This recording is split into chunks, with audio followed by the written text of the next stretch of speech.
जय जगन्नाथ मो ना प्रताप चंद्र परिड़ा तालदा काकटपुर मोर प्रोफेशन जड़े व्यवसायी दीर्घ दिन व्यवसाय कली समाज सेवा प्रति मन बढ़िवार उद्देश्य है दुखी दरिद्र जो मैंने निरीह व्यक्ति अच्छा से किभली भाव में उपयुक्त न्याय पाइपर तांको प्रति जदि कौन सी जगार दौरात्म्य सृष्टि है से जगार किभली आम पहुँचा जड़े रोगीटे हो शिक्षा दिगरे हो कि जेकोसी अव्यवस्था जोटी प्रेरित हुए से जगार मुझे पहुँची जाए मोर कर्तव्य हूँ जनसाधारण काम करवा आपण मैंने आमर तो ओडिशावासी बा ये भारतवासी कहीं अव्यय है पौराणिक जुग को जदि जीवा पुराण जुगरे आमर शिशु माने रामचंद्र लक्ष्मण भरत शत्रुघ्न एमाने ऋषि मान पाखरे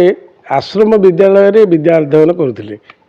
आश्रम विद्यालय रे संस्कार स्नेह श्रद्धा भल पाइबा भाईचारा ये सबू सेठू प्रथम शिक्षा से करुले। आजिकाली से सब नहीं आमे आम पिला शिक्षा दौचु आम भाई विरुद्ध कहबू आम परिवार विरुद्ध कहबू से मैंने आम कौन शिखे जोटा बर्तमान कलिजुगे से सब सृष्टि होती। महाभारत में देखूँ भाई भाई भितर युद्ध होगी किभली भाव में अवस्था सृष्टि है गोटे जुगर अवक्षय घटला। त्रेतया जुगर देखूँ राम लक्ष्मण भाई भरत किभली भाव में मातृप्रेम जागृत होता से संस्कार आपणकर द्वापर जुगर संस्कार भितर केते फरक रही। जदि आमे देखा भाई बंधु भर आम आम बर्तमान कलिजुग को आसीचे आपण कहतु मुझे जी हुए ना कहीं आम घरे कथबार्ता है बेले आम पिला शुणुंट जे आम आम भाई विरुद्ध आम बंधु विरुद्ध आम सांग विरुद्ध आम आम भर जो कथा बेले होचे पिला माने ग्रहण ग्रहण कर सी प्रतिपालन कर सी आम शत्रु बोली भावुं आम भर मित्रता आसब केमी बर्तमान से यौथ परिवार बर्तमान यौथ परिवार अच्छी आपणकर भाई किभली विभेद हे भाई किभली भाव में अलग अलग रे से सब विषय देखो बर्तमान चली अवज्ञ हेनी केमी तार दुईटी कारण आहुरी प्रधान कारण रही। प्रथम कारण हूँ द्वापर युग शेष है कादम्बरी रस निशा सेवन करी गोटे युग शेष है कली बर्तमान से भाई आकार जाऊँगी कली बर्तमान से निशाप ही ध्वंस हो प्रत्येक परिवार रे 10 ରୁ 20 हजार टंका निशाप से प्रेरण कर आम यही भाव में निशाप अर्थ व्यय करवा अभाव अनटन आसब अभाव अनटन आसिले आम बाध्य हवा विपदगामी हवाई खराब रास्ता बाछि नापी आम आम युवपीढ़ी निश्चित भाव चेष्टा करेंगे किभली भाव में आम अर्थ उपार्जन करवा। मु कहि समाज सेवा हिसाब से दृढ़ कंठर कहि आमर मागणा कौन खाद्य दरकार नहीं आमर चाउल लुगापटा शिक्षार कौन आवश्यक नहीं आम निशा निवारण करा जाऊ सेठू आमर कौन प्रकार सरकार सेठू कौन प्रकार 40% जो टैक्स नौ आवश्यक नहीं नेले आमरी मानक विनियोग कर पथभ्रष्ट हो जाऊे आम विनियोगर आवश्यकता कौन रोचे। मोर प्रथम कथा हूँ मुझे अनुरोध करध्यम परिणत बयस ये समाज को दिग्दर्शन देवा उद्देश्य निशा को जो पर्यंत बंद करा न जाइए आप जिते योजना करूँ समाज जिते चेष्टा करूँ जिते मागणा जोगातु समाज विपदगामी हम ही हम मु भी दायी आपण भी दायी समाज भी दायी कहीं ना निशा पे आम टंका क्या नवा रोगग्रस्त हवा आम कलिंग हस्पिटाल दबा केयर दबा अपोलो दबा निशा खाई टंका दबा आम ये चाउल मागणा दबा आपड़ के प्रचार कर निशा बंद होगापी कई आंदोलन कर आज न थी पारे आप न थी पारती आपण को पुओ नाती या उत्तरदायी हे आपण मैंने तार उत्तरदायी हे जे समाज कहीं विपदगामी है तार कारण कौन आपड़ खोजी बाहर करूँ जो पर्यंत आम समस्ते एक न होचे आम समस्ते यार प्रतिवाद न करें आम खाली लाभ को निज स्वार्थ जदि आम जर्जरित होगा ताल केबे समाज आगे जापर ना ध्वंस आलोक माने देखूँ उल्कापिंड सदृश बर्तमान समाज तल को खसुची केते समय लगे तले विपदगामी होगापी तले छुईया के समय लगे यापे आम जो नेड़ीगुड़ कौन की बोज आम चिंता कले फलप्रद हम ना तेणुक आपण मानक भी दायी करी मु दायी हेबी ये समाज भी दायी हम ये निशा जे कहीं विपदगामी आज समाज है तार मुख्य कारण हूँ गोटे दृढ़ नेतृत्वर आवश्यकता रही देखो सरकार गढ़ी किए सरकार आमे गढ़ीचे आमे सरकार को पठेचे आम उपकार करने आपड़ जो कथा मत प्रश्न पचारे जे सरकार राजस्व राजस्व कौन पर आवश्यक अच्छी राजस्व आवश्यक अच्छी जनसाधारण उपकार लगे किंतु जनसाधारण जो रोगग्रस्त होती विपदगामी होती मृत्यु मुखर पड़ुंट राजस्व कौन आवश्यकता रही आमको कौन जिते बड़े आप पौराणिक जुग को जातु अन्य जुग को जब सत होता है जुगटा ताल आप जातु देखिए जे निशा नथिबा समय कौन होता निशा थिबा अवस्था कौन होमर आमर कौन अच्छी मागणा जिनस तो आमर आवश्यक नहीं आमर दृढ़ नेतृत्व आवश्यकता रही एक जी गोपबंधु भाई नेतृत्व दरकार गांधीजी भाई नेतृत्व दरकार आमको दृढ़ नेतृत्व दरकार माने आम राज्य आम देशपाई ताहले विपदगामी हबार आम विच्युत हवा निशा बंद करवा हूँ प्रथम कर्तव्य मु चाहूँगी समाज सेवा हिसाब से समस्त को प्रार्थना करुँची आपण को प्रार्थना करुँची आप आगे आसतु निशा केमती बंद हम विपदगामी हेनी आम राज्य देश से मोर अनुरोध आप निकट में परिवर्तन आप कहले बढ़िया सुंदर प्रश्न टी लांच हूँ गोटे विराट व्याधि खाली निशा पे नुहे विभिन्न प्रकार लांच रही बिना लांचरे एते बड़ बड़ संस्था बड़ बड़ कार्यक्रम को बिना लांचर केमी हो पार लांचर तो निश्चिंत हूँ लांच रुकी हम ना या आप विश्लेषण करूँ आम लांच आड़ को जीवानी आम जा गोपबंधु आप जब सत्य जुग को जी से दुष्मंत आप पौराणिक कथा बहुत लंबा मुझे कहबी से दुष्मंत शकुंतला पीरियड भी लांच थिला सत्य थिला त्रेतार थिला द्वापर थिला कड़ी लांच अच्छी लांच को रुकवा एत संभावना कम अच्छी रुकी पारे किंतु स्वल्प रुकी हम कि पूर्ण रुकी हम ना बढ़िया प्रश्न भाई जे लांच कथा गोटे सेपरेट जिनस समाज को सुस्थ वातावरण दबा सुस्थ समाज गठन करवा शांति स्वभाव फेरे आनिबा पुणी सत्य जुग फेरे आनिला भलिया कर्तव्य आमको करने को पड़ो आम समस्ते या ईश्वर दत्त जिनिस देखिए अधोत्मान धर्म से विनाश जो दुष्कृतम धर्म संस्था पानार्थ संभवामी जुगे जुगे जिते भारत पराधीन है से गांधीजी का आविर्भाव है जिते ओडिशा उत्कल अवस्था खराब आड़ गले उत्कलमणि गोपबंधु दास आसिले पुणी जड़े पुओ निश्चित भाव आसवे एमती 1000 वर्ष पर परीक्षित जन्म होते सगर राजा यह जदि संभव सत्य तार जुग आसव पुणी नूतन पीढ़ी आसवे नूतन संतान जन्म ने ये विपदगामी समाज को सुचारू रूपे परिचालन करने सत्यर जय हम अन्यायर अवक्षय हम यह मुझे निश्चित कहूँ बर्तमान सरकार नारा रही अस्तरंगुरु सूर्य उदय हम किमिति हम ना गोटे विराट बंदर से होची बहुत आशा रखिंट ये तो हवा निहाती आवश्यक रही अर्थ नुहे जे विपदगामी करा जाई निशाशक्त है विपर्य पर्याय को लेकर बंदर आवश्यकता किसी ना उन्नतिर आवश्यकता किसी ना अस्तरंग गोटे सुंदर परिवेशर सृष्टि आपण मैंने जदि जाइए आम जहानिया पीर अच्छा से माँ मंगला अच्छी से विभिन्न पाखे रामचंडी अच्छा कोणार्क मंदिर रही बहुत परिदर्शन जगह अच्छी बहुत ओडिशा रे जदि कह जाए सबुठ सुंदर जगह हूँ आपंकर काकटपुर अस्तरंग एरिया ताकू आम मना करें किंतु मु ओडिशा कहूँ समाज सेवा मोर जी जदि कर्तव्य सत्पथ जावाई मोर इच्छा रही आमे चाहूँ समाज सुस्थ वातावरण दे फेरी आसू समाजर उन्नति हो समस्ते पुणी भल भाव चल प्रचल करूँ जहाँ आम समाज में गोटे दिगंत सृष्टि कर गारोही आश्रम गोटे रही जगतसिंहपुर डिस्ट्रिक्ट सत किंतु पुरी बड़े रही गोटे धाड़ी लिखाई विश्वास उश्वास अविश्वास सर्वनाश विश्वास मूले भगवान जानती सकल विधान विश्वास सब भल हम निश्चिंत एत सन्देह करार ना से विश्वास भल होटा ही महत कार्य जे दिग्दर्शन दौर समाज को जे दबी शक्ति अच्छी भगवान अच्छा मनुष्य आगे एभली जीव मायावी जीव सी जदि सत्यर सन्धान न पाता केबे विश्वास करतानी जे भगवान को सी जानी दैवी शक्ति हूँ गोटे अदृश्य शक्ति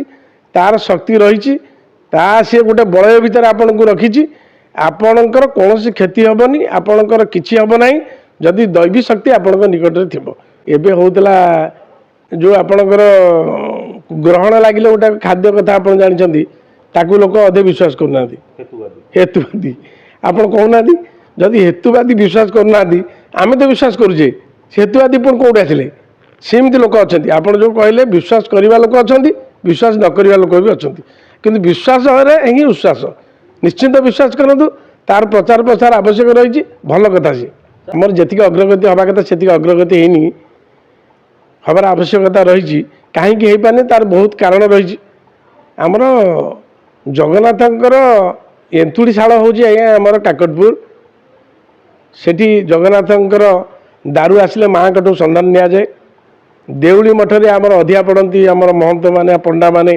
तांकू स्वप्नादेश हेले जगन्नाथ दारू मिले भारत स्वाधीन है पर एपर्यंत से देउली मठर अवस्था आप देखिए किसी भल ना जगन्नाथंकर चकटी आज पर्यंत जापारानी विधिर विधान थाई सेठी जापारनी ताकू एबे आमे लागी लागी मासे 2 मास तले आनीचु प्रतिष्ठा करा जीवो किंतु आपण कहतु कहीं जापारानी रथ चक नहीं आम से स्थापित करेचु बर्तमान देउली मठरे 47-80 वर्ष है आज्ञा स्वाधीन पर तार कहीं जापारानी मुझे खोलिक कहबिनी आप बुझीपारे आपणकर मानसिकता आवश्यक अच्छी आपणकर जमी मानसिक ना कौन उन्नति हो पार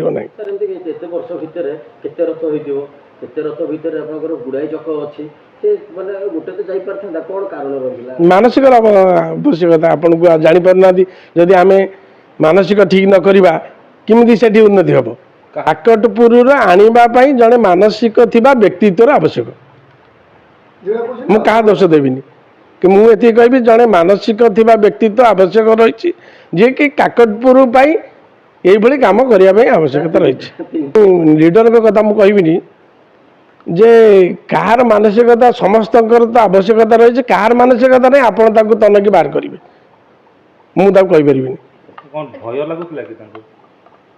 भय तो नुहे इच्छा शक्तिर आवश्यकता रही खाली से नुहे भाई आप बहुत भल कथा मुझे अत्य सुंदर लोक आपको पाई भल भल प्रश्न पचार आप कहीं मो पाक आसिले कौन आवश्यक अच्छी मुझे जानी किंतु बहुत सुंदर प्रश्न पचारे समाज में ये आपण व्यक्तित्व दरकार आप अस्त्रंग जी अस्त्रंग हस्पिटाल अवस्था देखिए जो जराजीर्ण अवस्था अच्छी 5टी खटिया रोगीटी आज्ञा मरीज से मागणा खाइले कौन हम से काकटपुर देखिए आप गोटे पीएचसी होती मेडिकल डॉक्टर अवस्था मेडिकल अवस्था आप देखी आसवे पीएचसी सीएससी हूँ अस्त्रंग सीएससी अवस्था आप दुरावस्था अवस्था सारा ओडिशा मुझे बुली आज्ञा जेहेतु आप कहले समाजसेवी हिसाब से मुझे बर्तमान जो व्यवसाय करी त्याग करदे व्यवसाय भितर मो ना 19 मसीहा ठार मो व्यवसाय भितर ना सारा ओडिशा बुली मो व्यक्तित्व मो निज खर्चरे निज समय बुली किंतु आप पश्चिम ओडिशा कथा जो कहले मुझे पश्चिम ओडिशा सहित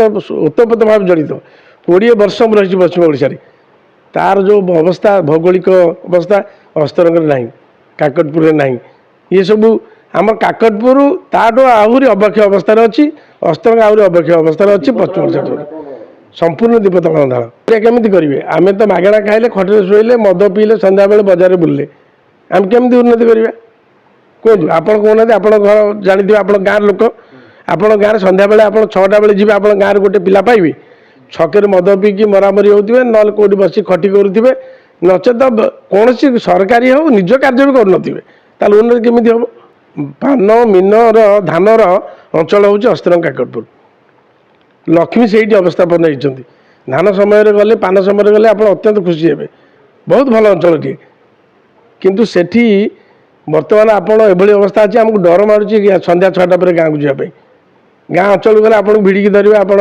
मद पी न भिड़ी धरे पैसा दियो कौन आप कहना आप केते कौन करेंगे केमी जी आम दबू मो पाक आसती मुझे निशा विरोधी है मो पाक कौन निशाड़ी एपर्यंत आसती ना कौन निशाड़ी मो पाक आसती मो ना शुणिले कहे ना ना ना पाक जावानी सी निशा कौन कथा करें यहाँ गोटे विधिर विधान लौड़ी खेल आप दोल महोत्सव ये सब आम हिंदू परंपरा गोटे श्रेष्ठ परंपरा आम पिला आज नुहे पिला जन्मदिन ठारू आम गोपाल मान सहित जो लौड़ी खेल दोल पूर्णिम जो जन्म जेहेतु मो पुओ मुझे गोपालंकर डाकिकी सहित मो पुओ लौड़ी खेल सामिल हुए जन्मदिन सी गोटे आमर प्रथम परंपरा रही सुंदर लगे ए वर्ष भी बहुत ଭଲ ଆଡ଼ମ୍ବରରେ ହେଇଥିଲା। ସେ ହିସାବରେ ଆମେ ପାଳନ କରୁ। ଆମେ ଓଡ଼ିଆ ପରମ୍ପରାକୁ ଭଲ ପାଉ। ଓଡ଼ିଆ ଶୈଳୀର ଯେତେ ଚାଲିଚଳଣି ରହିଛି ତାକୁ ଆମେ କିଭଳି ଭାବରେ ଆଗକୁ ବଢ଼େଇବା, ପ୍ରଚାର ପ୍ରସାର କରିବା, ଇଏ ହେଉଛି ମୋର ପ୍ରଥମ ଲକ୍ଷ୍ୟ। ମଙ୍ଗଳାଙ୍କ ଝାମୁଯାତ୍ରା ସମ୍ପର୍କରେ କ'ଣ କହିବେ? ଦେଖନ୍ତୁ, ଅଧିଷ୍ଠାତ୍ରୀ ଦେବୀ ହେଉଛନ୍ତି ମା ମଙ୍ଗଳା। ସେ ଖାଲି ଆମର ନୁହେଁ, ଜଗତର ମଙ୍ଗଳମୟୀ ମା। ତାଙ୍କ ଝାମୁଯାତ୍ରା ଅତ୍ୟନ୍ତ ସୁନ୍ଦର ଭାବରେ ହୁଏ। ସେଠି ଗୋଟେ ଅଭାବ ରହିଛି, ଜାଗାର ଅଭାବ। ଦେଖନ୍ତୁ, ଯେଉଁ ଭକ୍ତ ଅଧିକା ହେଉଛନ୍ତି, ଜାଗା କମ୍ ଅଛି, ତା ପରିବେଶ ଦେଖିଲେ ମା ମଙ୍ଗଳାଙ୍କ ପୀଠ ହିସାବରେ ସେଇଟା ଭଲ ଲାଗେନି। ପରିବେଶର ଉନ୍ନତି ଆବଶ୍ୟକ ରହିଛି। ତାହେଲେ ଆମର ହିନ୍ଦୁର ଠାକୁରାଣୀ ସେ, ତେଣୁକରି ମାଆଙ୍କୁ ଆମେ ପୂଜା କରୁଛେ, ତାଙ୍କଠୁ ଫଳପ୍ରଦ ହେଉଛେ। ତାଙ୍କ ପରିବେଶର ଉନ୍ନତିର ନିହାତି ଆବଶ୍ୟକ ରହିଛି। ଆଉ ଏ ବର୍ଷ ବି ଭଲ ଭାବରେ ମା ମଙ୍ଗଳାଙ୍କର ଝାମୁଯାତ୍ରା ପାଳନ କରାଯାଇଛି।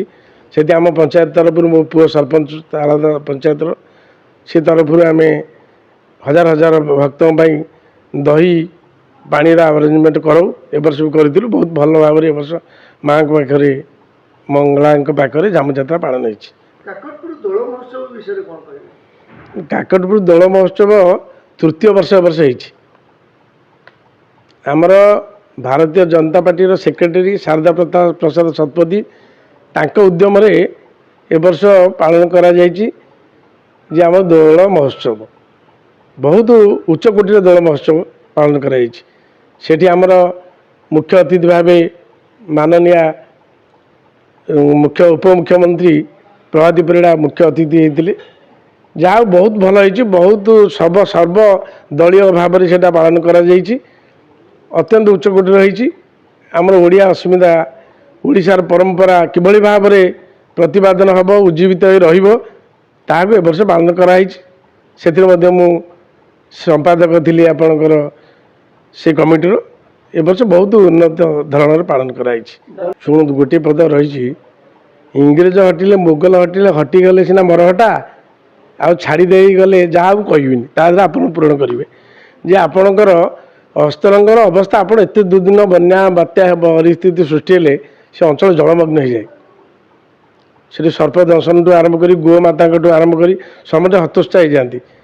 ତଥାପି ଯେହେତୁ ସମୁଦ୍ର ନିକଟ ତଟ, ତେଣୁକରି ଆମର ଉପାୟ କିଛି ନାହିଁ। ତେଣୁ ଭଲ ଅସ୍ତରଙ୍ଗ ଅଞ୍ଚଳରେ ଟିକେ ଟିକେ ଉନ୍ନତି ଘଟୁଛି। ଆମେ ଆଶା ରଖିଛୁ ଆଗାମୀ ଦିନରେ ବହୁତ ଉନ୍ନତ ଧରଣରେ ଗତି କରିବୁ। ବାଲିଯାତ୍ରା କିଭଳି ଥିଲା? ବାଲିଯାତ୍ରା ଆମର ତାଳଦା ଦେବୀ ନଦୀ ଘାଟରେ ହୁଏ।